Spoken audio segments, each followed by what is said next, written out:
O calendário litúrgico da igreja, ele não é igual ao calendário civil. Ele não começa no dia 1º de janeiro, muito menos termina no dia 31 de dezembro. Ele começa no primeiro domingo do Advento e termina na solenidade de Nosso Senhor Jesus Cristo, Rei do Universo, que é o 34º domingo do tempo comum. E a gente só usa a solenidade de Nosso Senhor Jesus Cristo, Rei do Universo, no domingo. Durante a semana se usa a 34ª semana do tempo comum. Vou até mostrar aqui para quem está vendo o vídeo. Último domingo do tempo comum, Nosso Senhor Jesus Cristo, Rei do Universo. É aí que termina o ano litúrgico.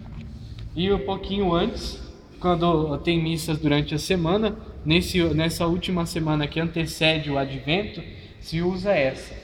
Aí depois, no domingo depois, se começa o ano litúrgico. Começa aqui, primeiro domingo do Advento, e segue primeiro, segundo, terceiro, quarto. Só que nesse tempo aqui, existem orações próprias para a semana.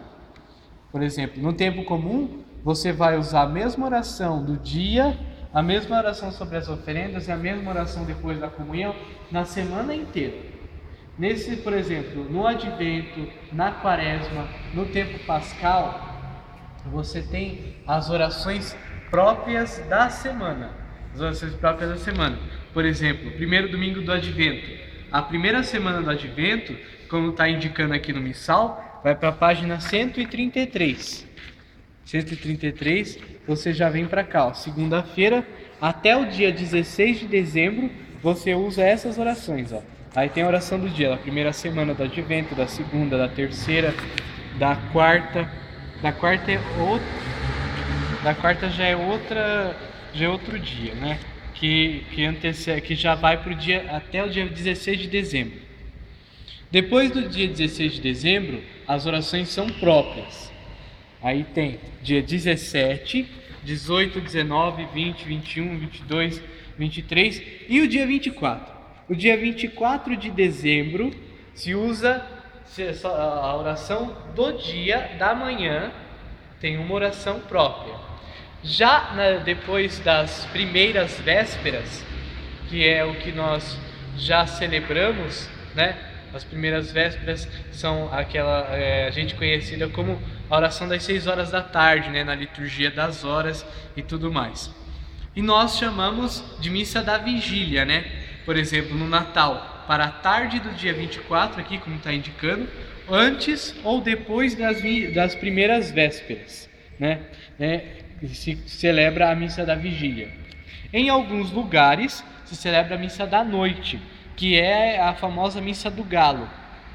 E depois tem a missa da aurora, né, que se celebra de manhã ou de madrugada, e enfim a missa do dia do Natal, que é o dia 25. E no domingo depois do Natal, dia 25, por exemplo, caiu no meio da semana, você não vai começar já o tempo do Natal. Vai começar, vai existir a festa da Sagrada Família. Então, dentro desses 8 dias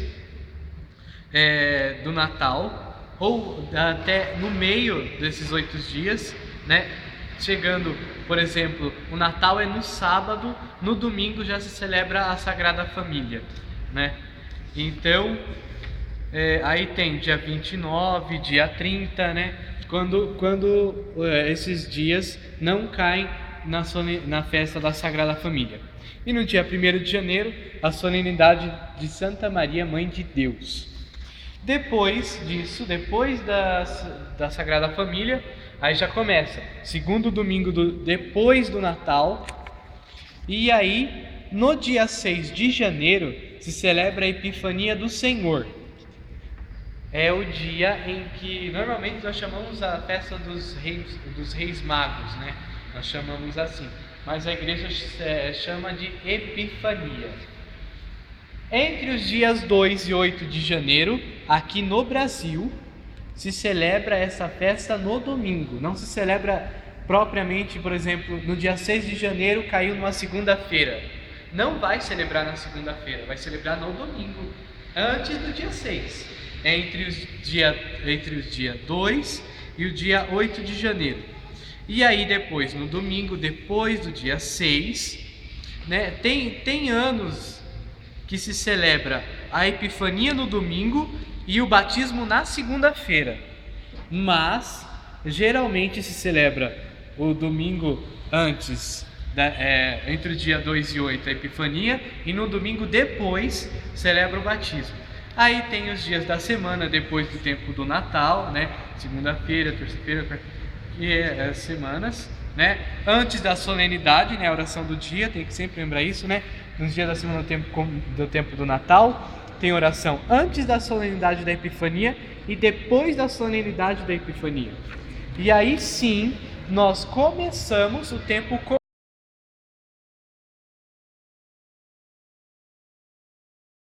domingo, primeira semana, né? Nem domingo, né? Não se começa o tempo comum no domingo, porque a festa do batismo do Senhor, ele já se inicia o tempo comum. Então, as orações durante a semana serão da primeira semana do tempo comum, né? Que é depois da festa do batismo. Só que ele para. O tempo comum ele para geralmente para no quinto, no sexto domingo do tempo comum.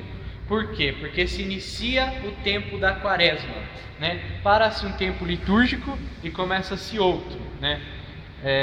No meio dessa etapa do tempo litúrgico, né? Me corrigindo, tem várias, vai existir o tempo da quaresma, né? Durante o nosso ano litúrgico temos o tempo do Advento, o tempo do Natal, o tempo da Quaresma, o tempo da Páscoa e o tempo comum. E durante, né, começou com o tempo do Advento, depois o tempo do Natal, aí sim começou os dias do domingo, os dias comuns, né, os dias da semana do tempo comum, e depois inicia-se o tempo da Quaresma com a quarta-feira de cinzas. A quarta-feira de cinzas inicia-se o tempo da Quaresma. E aí tem todas as orações, né? E a quarta-feira, e depois tem a quinta-feira depois das cinzas, sexta-feira depois das cinzas, e começa o primeiro domingo da Quaresma. Primeiro domingo da Quaresma, e vocês podem perceber que as orações da semana da Quaresma são próprias. Segunda-feira, né, oração própria, antífona, oração do dia sobre as oferendas, a antífona da comunhão e depois da comunhão. Terça-feira e assim por diante são próprios, né? Nos tempos da Quaresma, os prefácios geralmente eles são de acordo com o Evangelho. Por exemplo, no ano litúrgico que se lê o Evangelho da Transfiguração do Senhor, no segundo domingo da Quaresma, leu-se o Evangelho da Transfiguração. Então, nesse domingo, vai se rezar o prefácio em que condiz com o Evangelho, que é a Transfiguração do Senhor, e começa aqui o prefácio, né? E depois segue para as orações eucarísticas, né? Desejáveis para a Santa Missa, que o padre escolher, ou geralmente em algumas paróquias se tem o folheto, né? Tem os domingos da Quaresma até chegar na tão importante semana da Páscoa, né? E se termina o tempo da Quaresma, né? Correm-se as 5 semanas da Quaresma e começa-se a Semana Santa, abrindo a Semana Santa com o Domingo de Ramos. E aí tem toda uma celebração especial. Nesse domingo se lê o Evangelho antes, né? Tem uma procissão, aí antes da procissão com os ramos lê-se o Evangelho, e durante o decorrer da celebração, depois da primeira leitura do Salmo, da segunda leitura, não se lê o Evangelho, se narra, né? É a narração da paixão de Jesus, né? E se faz 2 vezes isso na semana, no domingo de Ramos e na sexta-feira santa, né? Terminou o domingo de Ramos, aí tem a segunda-feira da Semana Santa, a terça-feira, a quarta e a quinta-feira. A quinta-feira, geralmente, se celebra a missa do Crisma, mas isso é com o bispo. A missa do Crisma é celebrada com o bispo, onde se abençoa os óleos que serão usados no batismo, na crisma, nas ordenações e na unção dos enfermos. Então é nesse dia em que todos os padres renovam a sua profissão de sacerdote, né? Renovam os seus votos. Na quinta-feira santa, na missa do Crisma, como é chamado, e nas paróquias se celebra a missa do lava-pés, né? A Santa Ceia, que é aqui depois, né, nós chamamos de Tríduo Pascal, né, que começa com a missa vespertina da Ceia do Senhor, os ritos iniciais aqui, né, tem toda uma introdução para quem for segurar o missal nesse dia, ter assim uma noção do que vai acontecer nesse Tríduo Pascal, né? Tem toda aqui a missa vespertina, ritos iniciais. Tem todo um aparato, né, para a parte do lava-pés, a liturgia eucarística, né? Uma observação: antífonas, elas substituem os cantos, ou elas são cantadas. Então, por isso se tem aqui antífonas, né? Geralmente, alguns padres, antes de iniciarem a missa, se canta o canto de entrada e se reza a antífona, e aí sim faz a saudação inicial, em nome do Pai, do Filho e do Espírito Santo, a graça de nosso Senhor Jesus Cristo, né? Ou senão ela é cantada, essa antífona. Geralmente a gente não vê isso, né? A gente vê outros cantos, né, adaptados para este momento, né, que é a procissão de entrada, o momento em que o padre beija o altar. Algumas missas incensa o altar, a cruz, né? Então tem o canto próprio para isso, até o momento em que o padre chega à cadeira ou ele termina todo o rito inicial e começa na frente do altar também. Existem esses dois modos de se iniciar a celebração.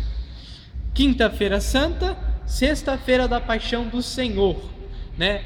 A gente costuma dizer que o Tríduo Pascal é uma missa só. Então ela começa na quinta-feira santa e ela continua na sexta-feira da Paixão do Senhor.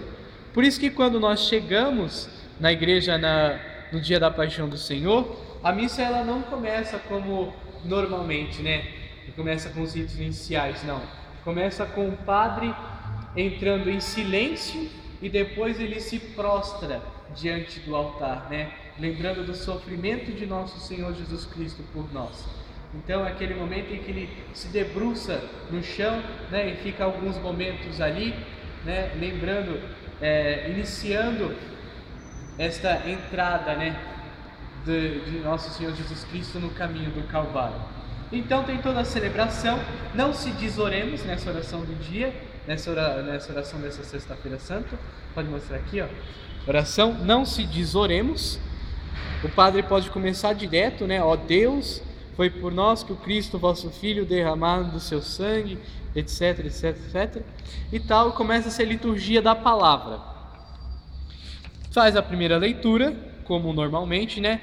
Canta-se o salmo, lê-se a segunda leitura e em seguida faz-se a leitura da Paixão do Senhor segundo João, como no domingo de Ramos, né?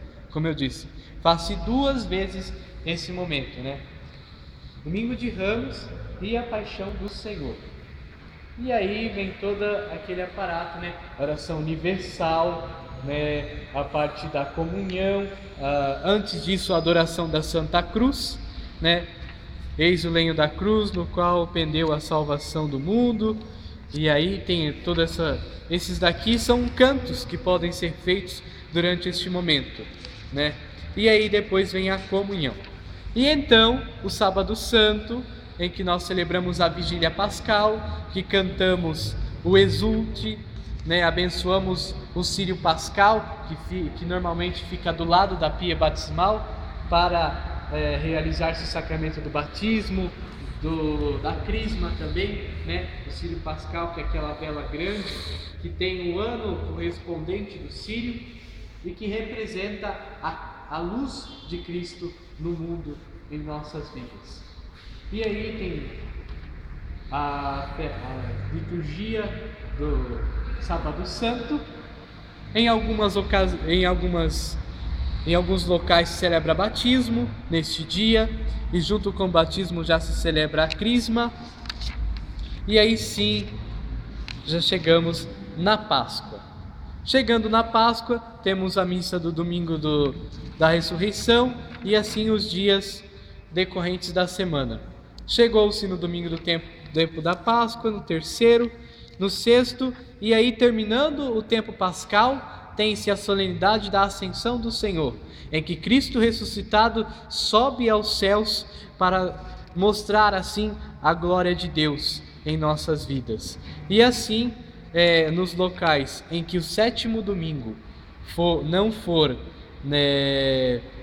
no domingo, né, como aqui no Brasil se celebra a Ascensão no lugar do domingo, porque se você contar certamente os 50 dias, a Ascensão ela não vai estar no domingo, vai cair no meio da semana. Então por isso, se aqui sétimo domingo da Páscoa, e entre parênteses baixo, no Brasil, celebra-se a solenidade da Ascensão. No domingo depois, tem o domingo de Pentecostes, né, que é a vinda do Espírito Santo sobre Nossa Senhora e os apóstolos.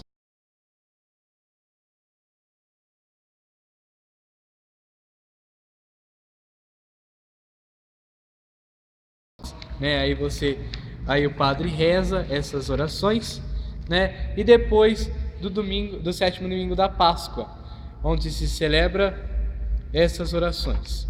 E aí sim voltamos ao tempo comum, até em que chegamos ao 34º domingo do tempo comum, em que nós celebramos a solenidade de Nosso Senhor Jesus Cristo, Rei do Universo.